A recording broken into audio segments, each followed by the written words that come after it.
जी तो दोस्तों आज आपको रोडन की सैर कराते हैं बिला आपका टाइम ज़ाया किए। ये रोडन का एग्जैक्टिव ब्लॉक की जानिब हम जा रहे हैं और ये आप देख सकते हैं कि दाएं बाएं काम बिल्कुल जारी है।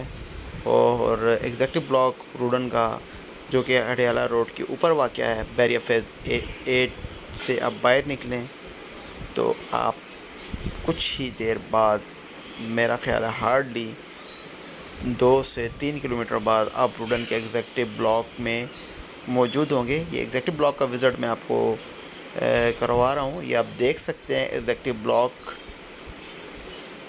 कितनी बड़ी रोड है जो इन्होंने मेन पे दी है। ये बिल्कुल मेन रोड के साथ से शुरू हो जाती है।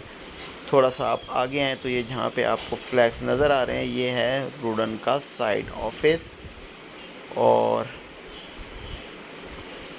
ये आप देख सकते हैं कि अच्छी भली कटिंग इन्होंने की है, मशीनरी खड़ी है और काम जारी और सारी है।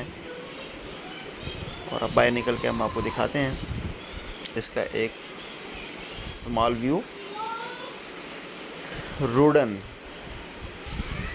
जी हाँ, रिंग रोड भी इसको मिल रहा है। इसके गालबन जो जनरल या बी ब्लॉक है उसमें से रिंग रोड गुजरेगा। और ये आप देखें, और आहिस्ता आहिस्ता हम उसके साइड ऑफिस की तरफ जा रहे हैं, लेकिन ये रोडन है टोटल उसका।